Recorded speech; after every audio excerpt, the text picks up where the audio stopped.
बिहार विशेष में बहुत बहुत स्वागत है आपका। बिहार विशेष में आज हम आपके बीच में हैं स्वतंत्रता आंदोलन में बिहार की भूमिका।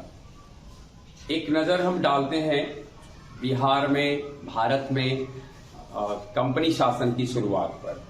1757 ईस्वी में जब प्लासी का युद्ध हुआ तब बिहार बंगाल प्रेसिडेंसी का ही हिस्सा था और 1757 के युद्ध में क्लाइव के द्वारा सिराजुद्दौला की जो हार होती है, उसकी पराजय होती है। इसके साथ ही कंपनी शासन की शुरुआत भारत में मानी जाती है। 1757 के बाद 1764 ईस्वी में बक्सर के मैदान में जब कंपनी ने 3 सेनाओं को संयुक्त रूप से पराजित किया बक्सर में, दिल्ली के सम्राट तत्कालीन सम्राट शाह आलम द्वितीय को, अवध के नवाब शुजा-उद-दौला को और बंगाल के नवाब मीर कासिम को। तो इस प्रकार से मीर कासिम, शुजा-उद-दौला और शाह आलम द्वितीय को पराजित करने के बाद जो शक्ति बढ़ गई थी ईस्ट इंडिया कंपनी की, उसके बाद उसने बंगाल में खास करके अपने को व्यवस्थित करना शुरू किया। तो जब हम बंगाल में व्यवस्थित करने की बात करते हैं तो स्वाभाविक है कि बिहार उसमें अपने आप आ जाता है, क्योंकि उन दिनों बिहार बंगाल प्रेसिडेंसी का हिस्सा था। हम उसके बाद कुछ वर्ष के साथ जो प्रमुख घटना घटी है इसके साथ उपस्थित हैं। 1765 से लेकर के आगे की कहानी, जो देश की आज़ादी तक में जो प्रमुख वर्ष रहे बिहार के, उसके साथ सबसे पहले 1765 में देखते हैं मुगल बादशाह शाह आलम द्वितीय की मजबूरी कह लें, क्योंकि उनकी पराजय हो चुकी थी बक्सर में, और बक्सर में पराजित होने के बाद उन्होंने कंपनी को अगस्त महीने की 12 तारीख में बिहार बंगाल और एवं उड़ीसा में राजस्व प्रशासन की यानी टैक्स वसूलने की छूट उन्होंने दिया, उनको उसका अधिकार दिया। और इस तरीके से कंपनी के साथ एक संधि हुई जिसमें बिहार के प्रशासन को चलाने के लिए एक पद सृजित किया गया। बिहार के प्रशासन को चलाने के लिए जो एक पद आया था वह था नायम नाजिम। ध्यान में रखना है, नायम नाजिम को अगर हम हिंदी में देखें तो उप प्रांतपति इसका नाम था। तो इसकी स्थिति कब बनती है? बक्सर के युद्ध के बाद जब टैक्स वसूलने की इजाजत, अधिकार दिया जाता है ईस्ट इंडिया कंपनी को, एक नया पद मिलता है, इसका सृजन किया जाता है। एक संधि के तहत बिहार के सामान्य प्रशासन पर ही अंग्रेजों का अधिकार हो गया। नायक, जिसका जिक्र किया, नायक नाजिम की नियुक्ति कंपनी के निर्देश पर होती है। नायम नाजिम की जो नियुक्ति थी वो कंपनी के अनुसार होती है। तो इस प्रकार से 1765 में से कहा जाएगा कि बंगाल, बिहार और उड़ीसा में टैक्स वसूलने का काम ईस्ट इंडिया कंपनी करती है। वही हम आगे देखते हैं। बिहार, बंगाल, उड़ीसा में कंपनी सरकार ने द्वैध शासन प्रणाली शुरू किया।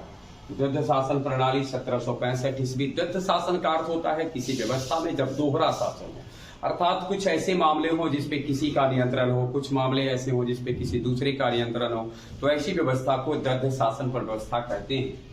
1767 से 1777 ईस्वी तक मानभूमि में जगन्नाथ ढाल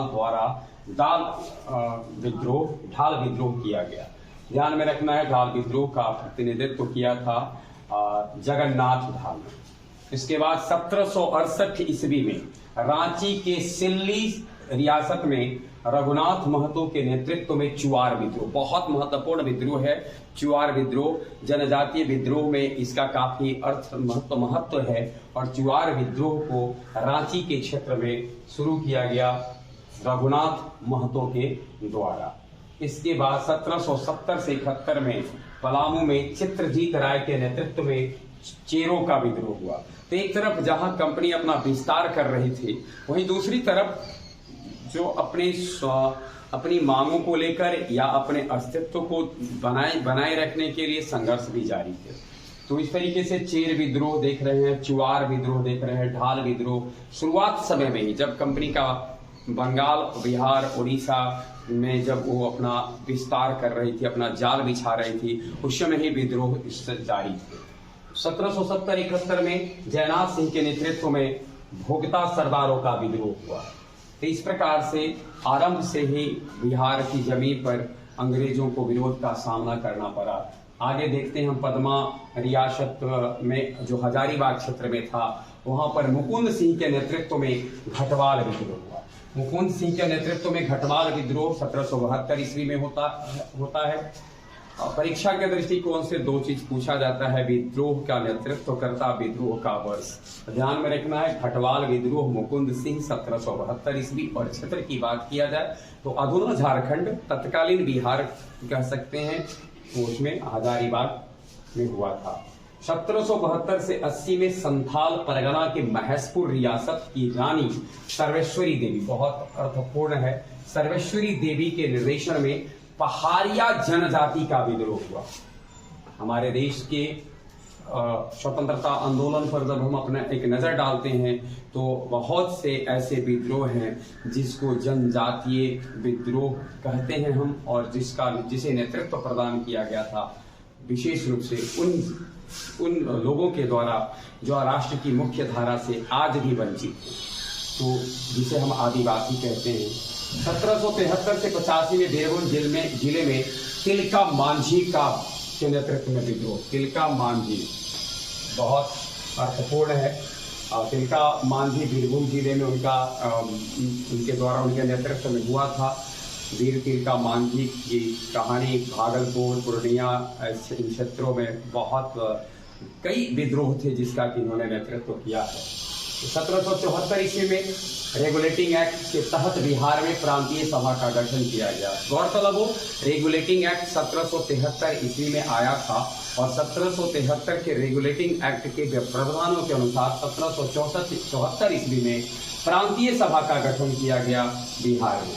1782 से 1820 ईस्वी तक के जो बीच का जो ड्यूरेशन था, इसमें एक लंबा विद्रोह चला। हालांकि विद्रोह की जो तपन या विद्रोह की जो ऊंचाई देखेंगे तो उतना बड़ा नहीं था, लेकिन विद्रोह का काल काफी लंबा था। भोलानाथ सिंह के नेतृत्व में तमार रियासत में ये विद्रोह चला। 1783-84 में पंचेत रियासत शिवभूम में खैलियापाल के नेतृत्व में भूमिज विद्रोह चल रहे थे। यहाँ पर बार बार एक शब्द इस्तेमाल हो रहा है, रियासत, पदमा रियासत, तमार रियासत, पंचेत रियासत। जो छोटे छोटे क्षेत्र हुआ करते थे उसे रियासत कहते थे, और उनके अपने राजा होते थे, और उनके द्वारा जब उनको लगता था कि हमारा रियासत संकट में है, रियासत पे दबाव पड़ रहा है, या रियासत को कंपनी शासन अपने में समेटना चाहती है, अपने प्रभाव क्षेत्र में लेना चाहती है, तो वहाँ विद्रोह होते हैं। विरोध किया गया अपने स्वतंत्रता के लिए, स्वतंत्रता की रक्षा के लिए, अपने स्वतंत्र अस्तित्व को बनाए रखने के लिए। तमार में विष्णु मुंडा के नेतृत्व में मुंडा जनजाति का तमार विद्रोह, यह भी अर्थपूर्ण है। 1789 ईस्वी का तमार विद्रोह मुंडा के नेतृत्व में, मुंडा जनजाति के द्वारा किया गया, विष्णु मुंडा के नेतृत्व में।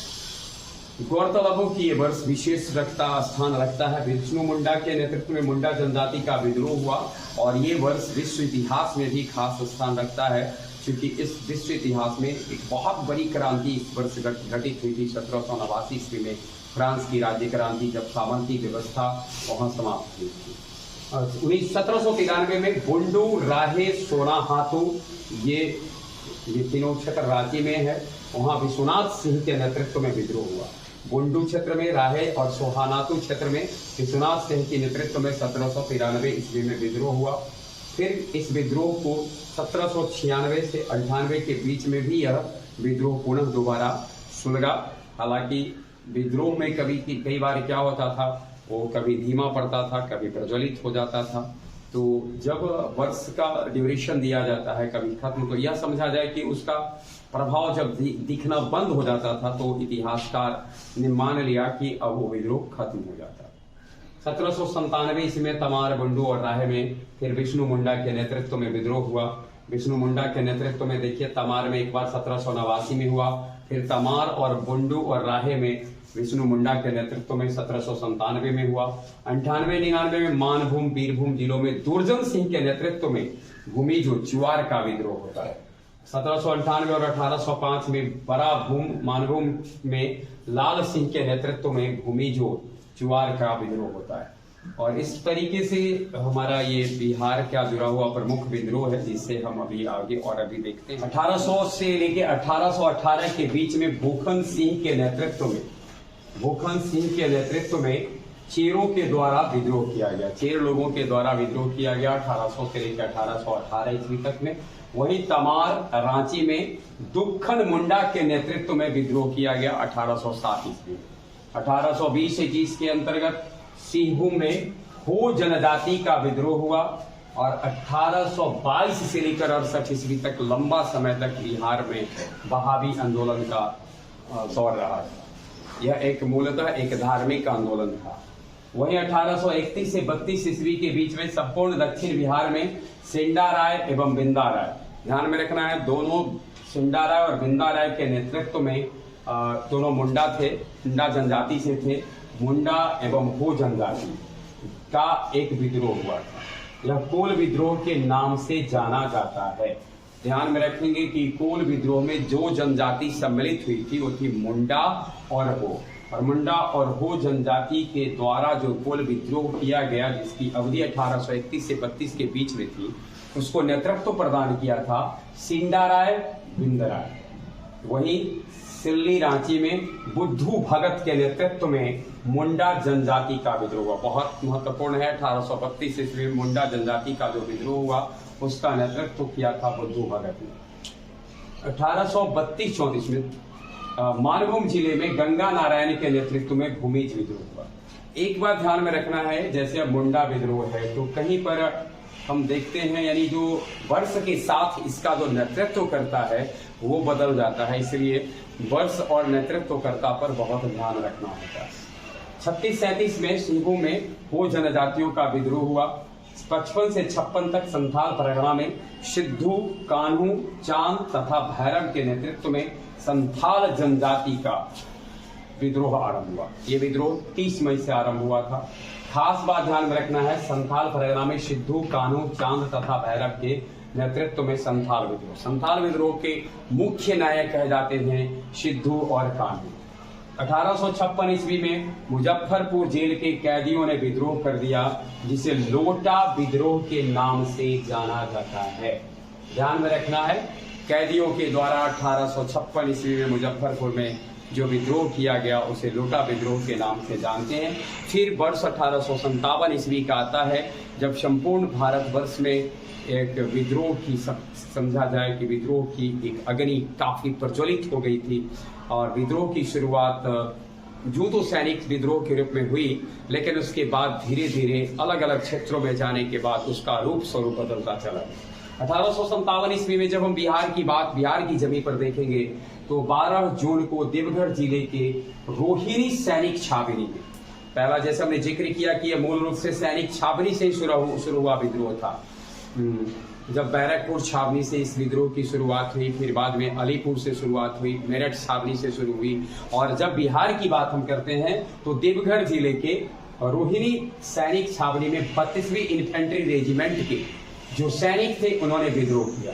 कालांतर में इसके बाद इस विद्रोह की अग्नि बिहार में जब फैली, इसकी लपट पहुंची भागलपुर, गया, छपरा, बक्सर, सारण, तिरहुत, चंपारण, शाहबाद, मुजफ्फरपुर, मोतिहारी में भी सैनिकों ने विद्रोह किया। लेकिन जब बिहार की चर्चा हो तो एक नाम स्वाभाविक रूप से लिया जाता है 1857 की क्रांति में, वो है वीर कुंवर सिंह का।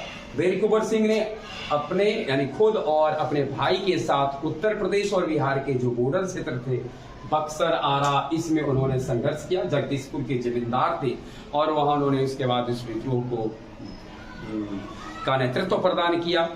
काफी स्वतंत्रता संग्राम में उनकी जो लड़ाई थी, उनका जो बलिदान था, उसको बहुत सम्मान से भारतीय इतिहास में देखा जाता है। तो उसके बाद 1857 से 3 जुलाई के बीच में अली खां के नेतृत्व में पटना के गरहट्टा से बहावी आंदोलन पुनः शुरू हुआ। ध्यान में रखना, ये बहावी आंदोलन की दूसरी शुरुआत थी। बहावी आंदोलन के संदर्भ में हमने पीछे देखा कि बहावी आंदोलन जो था वह शुरू हुआ था 1822 से 1868 के बीच में, और यहाँ 1822 के बाद फिर से दोबारा जब शुरू होने की बात हुई तो 1857 में इसको शुरुआत किया गया। 1858 ईस्वी में भुइयां विद्रोह की शुरुआत हुई हजारीबाग से। 1858 के 2 अगस्त को इंग्लैंड के हाउस ऑफ कॉमन्स में भारत सरकार द्वारा अधिनियम पारित किया गया था। इंग्लैंड की महारानी विक्टोरिया को ब्रिटिश भारत की महारानी घोषित किया गया। 1 नवंबर से भारत सरकार अधिनियम लागू हुआ। यह 1857 की क्रांति का जब भारतवर्ष में प्रभाव धीरे धीरे खत्म हो गया, क्रांति की लपट धीरे धीरे शांत हो गई, तब इंग्लैंड संसद में जो एक विधेयक आया और इस विधेयक के तहत ईस्ट इंडिया कंपनी का शासन खत्म हो जाता है।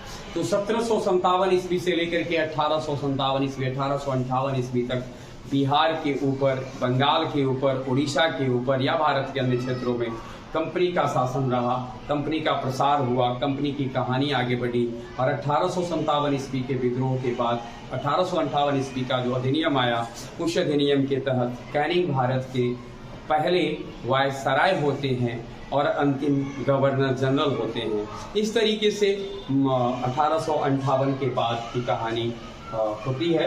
1890 से 95 के बीच में संपूर्ण दक्षिण बिहार में मुंडा एवं हो जनजाति के सरदारों ने स्वशासन स्थापित करने हेतु आंदोलन किया। ये कहानी थी 1890 से 95 तक की। हम अगले वीडियो में आपके बीच में उपस्थित होंगे जब भारत में स्वतंत्रता आंदोलन का दौर था, तो बिहार में क्या कुछ घटित हो रहा था। इसके साथ बहुत बहुत धन्यवाद।